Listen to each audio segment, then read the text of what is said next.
how to love yourself is to stop all criticism. Just stop it, now and forevermore. And make a vow to yourself that you're going to do your very best from now on to stop criticizing, number one, you, and then other people. It'll be a lot easier to stop criticizing other people when you stop criticizing yourself. Now, number two on that list is stop scaring yourself. And here we go into fear. How often do you terrorize yourself with your own thoughts? You get into absolute terror, and it's only coming from your thoughts. Nobody out there is doing a thing. Sometimes it's an old family pattern, sometimes we get new things. How many people here are absolutely in terror of earthquakes? And how often do you do that to yourself? You know, we find so many ways to scare ourselves. I would like people, when you have time, to make a list of your fears. Make a list of your fears. And then give yourself the opportunity to turn each fear into a positive affirmation. Turn each one into something positive. And remember, always you are in charge. You are always in charge. See, one idle thought doesn't make a whole lot of difference. It's like but thoughts are like drops of water. You drop a drop of water on the table here, and it doesn't mean much. But if you keep dropping and keep dropping and keep dropping, you get, the table becomes a wash, and then you get a puddle on the floor, and then you can get a little pond and a lake, and finally you can create an ocean. And with our own thoughts, we can drown in a sea of negativity, or we can float on the ocean of life. And it's up to us. The thoughts we think accumulate. And what sort of puddles are you standing in? Or are you up to here? Or are you up to here and trying to paddle? You know, what are you doing to yourself? When we're willing to change our thinking, we can change our experiences. And it doesn't matter if you've got a big puddle of negative thoughts. You know, you can move over here and create a puddle of marvelous positive thoughts. You can make changes, always. So you want to turn those fear thoughts into positive affirmations. Let them work for you. The fact that you're still alive and still on this earth, even though it's been challenging and rough, and sometimes you get discouraged and uninspired to keep going. God has a plan. You will grow through what you go through. Everything that you're going through, at some point, it makes no sense to you right now. But at some point, God is going to reveal to you why all of these issues, challenges, and problems continue to show up, and what you were supposed to learn from it. You will grow through what you go through. Because you go to sleep at night doesn't mean you're resting. Because you close your eyes at night and you are asleep physically doesn't mean that you're actually resting. And the reason that you don't rest is because while you're awake, everything and everybody that's in and around your life is so full of issues, problems, insecurities, dysfunction, negativity. Your mind is and your spirit is in turmoil. There's issues and problems, arguments, yelling, screaming, dysfunction. All of this shit is going on all day, every day. So when you go to sleep at night, you're not resting. A lot of people would say, I love myself. Do you really love yourself? Are the things that you're doing, the people that you're hanging out with, and the places and the circles that you're traveling in, does that reflect a person that actually loves themselves? If you love yourself, why would you fuck with those type of people? You know what they're saying about you behind your back. You know they're jealous and envious of who you are and the things that you got going on in your life and your career. You know that they don't like you. And they've made it clear. They've sent you every sign imaginable that they could possibly send you. And because you're so desperate to have people around you and in your life, you continue to go back.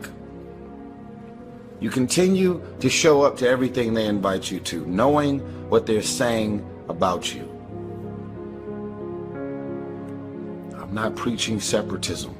I don't want a bunch of people to just be alone at home doing nothing with no friends, no family, and nothing to do. I'm saying that at this point, you are old enough and mature enough to understand the difference in good people and bad people. And when you're hanging out with negative, dark, and dysfunctional people, you cannot expect yourself to go to sleep at night and rest.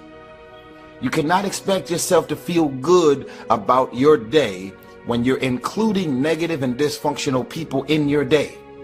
So what you grew up with them? So what their childhood friends? So what their family? We have a responsibility to walk in the direction of peace. I want to laugh. I want to smile. I want to enjoy myself. I actually want to feel good about the people that are around me. You have that as a choice. You actually do. You don't wake up in the morning and negativity, dysfunction, problems, and issues just randomly pop up. These are the people that you have decided to include in your life. So the outcome of your day, your hour, your minute, your week, your month, and your year is always draining, always dysfunctional, and always fucking crazy. Because these are the type of people you've decided to include in your day-to-day life. I'm talking to somebody. You don't love yourself. You can't say that you love yourself when you continue to invite and include these people in your life. They're threatened, they're insecure. They have a problem with you and you don't even have a problem with them. They try and make you feel bad about being so blessed. They laugh about it, but they're throwing subliminal and very direct messages at you. They're jealous. They're envious. They're insecure. They're threatened by the idea that you're coming up. Your career and your life is advancing. God put people in your life for a reason. Others are there for a season. And it's very important that you recognize when people's seasons are over. God put people in your life for a reason. Other people are there for a season. Is the season over?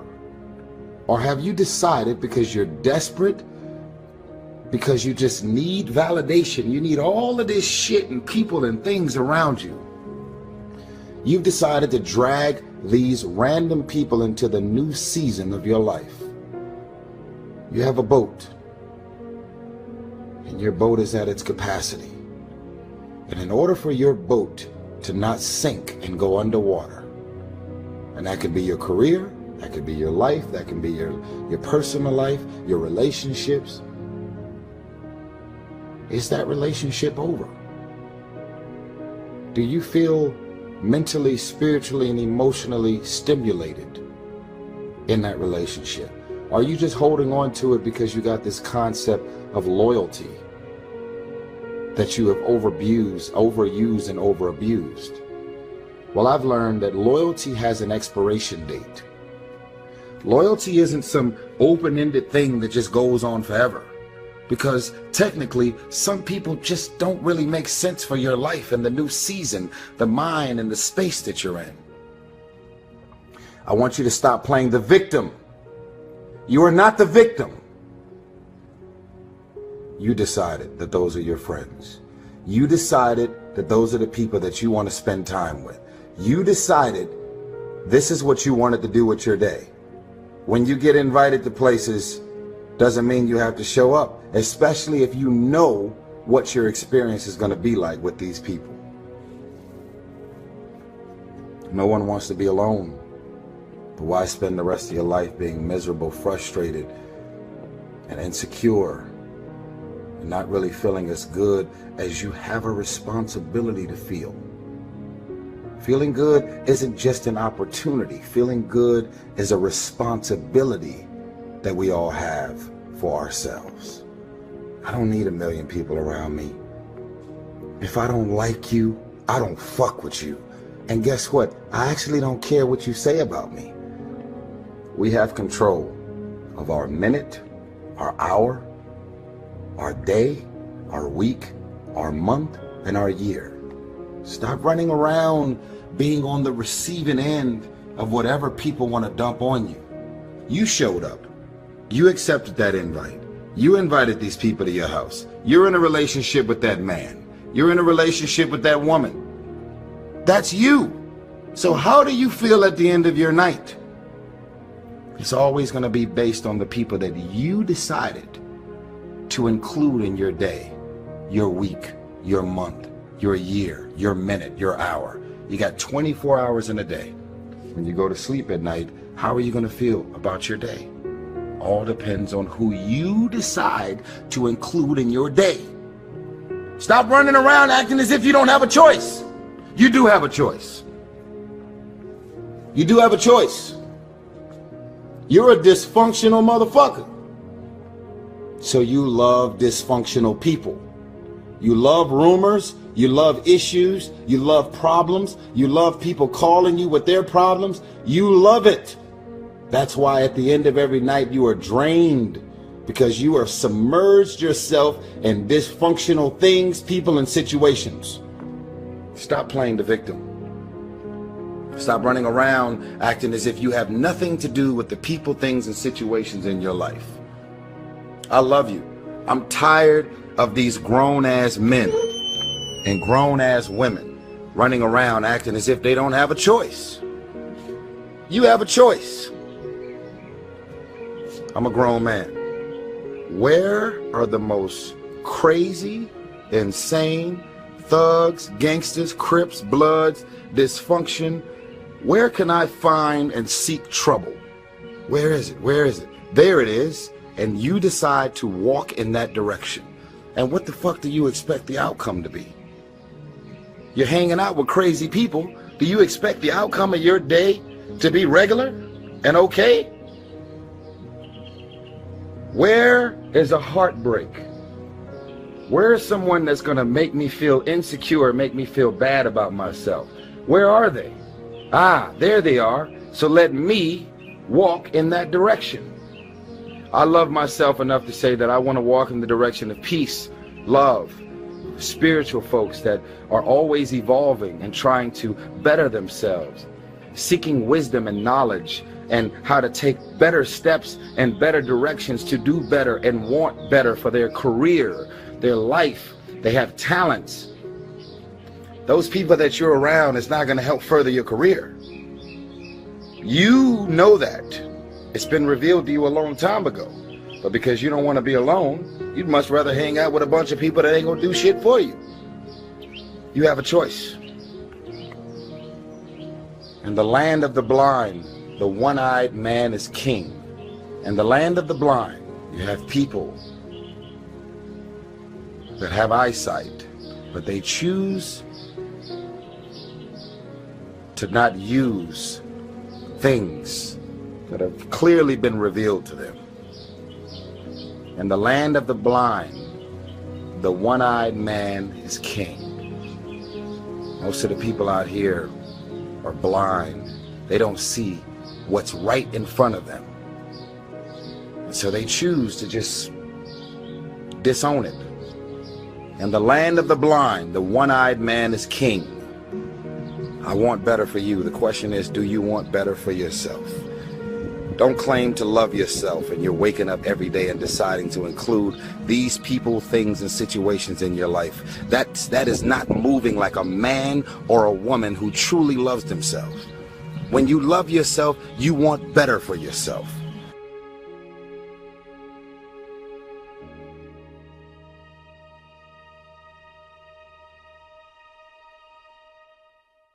Many things can contribute to our not approving our dreams, our not feeling good enough. A lot of things can contribute to that.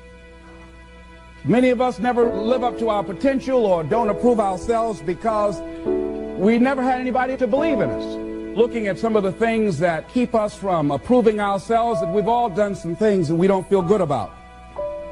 Things that if we had to do those things over again, we would not do those things, or we would do things differently. So part of what we must do in order to begin to move into your greatness, you got to remove a major energy block, and that is dealing with the issue of forgiveness. People that have hurt you, someone who's done you wrong, make a list, and things that you have done that you feel bad about, that you regret. Make a list. Maybe a time when you weren't a good father or a good mother or a good brother or sister, or you were a bad child, or you didn't do a good job, or you lied, or you were dishonest, or you stole. No one knows this but you, or something you feel good about. Say, you know, I was a real dog in me to do that. Something you just really regret. So we make a list of all those things. All of us have some of that. Somebody said there's some good in the worst of us and some bad in the best of us. So none of us escape. Now here's something I want you to do.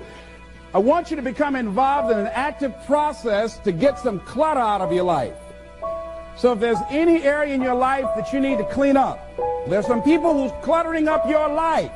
They serve no purpose whatsoever. They're just holding and occupying a space that somebody useful, positive, nurturing, and contributing could be holding that space. You don't even have time to look to see what else is out there, because you all have all of these people surrounding you that's not enabling you to grow. So look at, what is it I need to get out of my life? Just start cleaning this stuff out. See, whatever you have in your environment is a reflection of your consciousness. So you got all that chaos there. That represents some disorganized, cluttered section of your mind. So let's get all that out of there, all right? Work to get that out, clean that up. Anybody that you feel very strongly about, have some negative feelings about, let's look at some good reasons to forgive them. Number one, you must try and see what has happened, or see things from that other person's point of view. Let's look at it from their point of view. That's one area. That's number one. Then number two, holding a grudge hurts you. It doesn't hurt them. So just for good health and peace of mind, let it go. Any feeling of resentment or anger or hatred is called, to me, the load of bitterness within. Every thought that we entertain produces a chemical in our brain that impacts the body's immune system.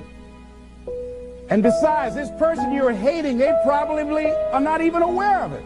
Don't even know you're really hating them. You've turned up the steam, gone from dislike to hate, intense hate. And here you are killing yourself, making yourself vulnerable to various types of illnesses, putting yourself in bad health. And I say that person is not worth your sacrificing your health or 1 minute of peace of mind. 1 minute of anger robs you of 60 seconds of happiness. So decide it doesn't matter. Let it go and experience the dignity and the magnanimous sense of character of being big enough to move on and get on with your life. Letting it go so you can grow. See, all of us have greatness within us. But when you don't come to grips with your greatness and you don't work to develop it, if you're not seeking it out, if you're not finding where it is, if you're not trying to locate it, if you're not experimenting with your life to try and find out what fits for you, I'm saying that you're positioning yourself to be a miserable person, an unfulfilled person. How else do we do it? Procrastination.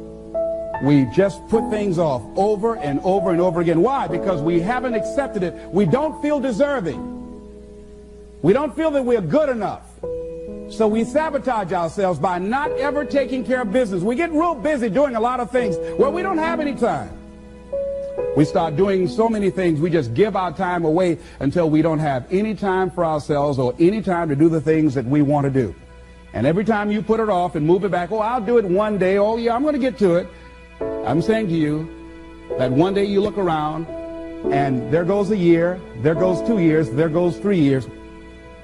So is there something you want to do? Do it now. Do it right now. Don't put it off. Start right now where you are. There will never be a perfect, ideal time. Whatever you have going for you right now, that's enough. Work on that idea. Work on it, work on it, work on it.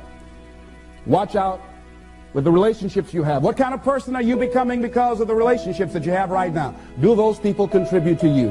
Do they help you grow and develop yourself? What kind of person are you becoming?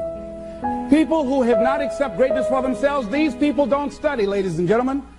These people don't study. They don't have time for personal growth and development. They don't have time to work on their minds. No, they don't have time for that. Too busy for that. To determine the height of your self-approval, it's important that you evaluate yourself, because you know you quite well, but it's almost impossible to do it totally by yourself. You must get some caring feedback. Find somebody close enough to you that has observed you or been around you that you value their opinion, and ask them, how do they see you? How do they rate you in terms of your self-esteem? And then compare what you have with what they say. See, there are things many times that people can see in us that we can't see because it's a blind spot. When someone pays you a compliment, can you handle it well? Can you handle compliments well? That's a good barometer about your self-esteem. Can you handle criticism well? Can you give criticism? What are your expectations? What do you expect to get from life? What do you expect to get from your business? What do you expect to get from your relationships? What is your ideal day? What is it that you expect from this experience, this trip, this journey that you're involved in? People that have a strong sense of self-approval, they have high expectations for themselves and from life and from others. See, a lot of people don't expect much from life. So they don't shoot for much. They're not preparing for much. A lot of people are just showing up in life. A lot of people just get up in the morning and they go through the day, they go to the job just to pull a check down, watching the clock coming in. So you want to be a different kind of person as you forward your life. You want to get something out of this. If you're going to do it, it's worth your time, your energy. You've got some expectations from this. So examine your expectations versus your wishes. So some people wish they could do better, but some people expect to do better. Where are you on that? And love yourself. Make caring for you the highest priority in your life. Take care of you. Look out for what truly satisfies you. We're not taught to love ourselves. We're not taught to look out for ourselves. We're not taught to take care of ourselves, to become sensitive to our wants, to our needs, our desires. So make a conscious effort. Make you number one priority. Your peace of mind. Your health is more important than your family and any and everybody. Because if you don't have peace of mind, if you don't have your health, you can't serve anybody. Don't neglect yourself. A lot of us, and particularly ladies, have been groomed to be sacrificial lambs, putting their dreams on the back burner in deference to their children's dreams or their husband's dreams or their family's dreams, and forget about themselves. Then become resentful and angry and bitter. So start taking care of yourself, looking out for you. Develop a health plan. Your health is all you got. So start taking care of you. Eating nutritious meals, willing to exercise your body, taking care of this body, loving yourself. So do some good stuff for yourself on purpose. Take some time out for you. You can't develop and manifest your greatness. You can't be a high achiever if you don't feel good. You don't take care of yourself. It takes the edge off your life. It helps you to manage things rather than allowing them to manage you. Gives you more personal power to deal with stuff. Take care of you. Now here's something else I suggest for you. Become aware of what your needs are and develop compassion toward yourself despite your human defects. Develop compassion for yourself despite your human defects. You will never be perfect. Hello? You will never be perfect. You're human. You've made a lot of mistakes. You've done a lot of dumb, stupid things. Guess what? You're not through yet. Got to learn to be gentle with yourself. Make it all right. what you don't know, mistakes that you make. It's okay. Handle it. Learn from the experience. Decide that you are going to, whatever you become involved in, to be upfront, to be true to yourself. Are you getting what you need out of it? And be upfront with people and tell them what you need from them. Don't assume that they know. Don't say, I thought you knew. No, tell people up front, here's what I need from this in order for this to work for me. Be up front with your stuff. Tell them up front so they're not surprised later on. So your feelings aren't hurt later on. See, if they tell you up front they can't do it, now you know you can keep on stepping. But tell people up front, here's what I want.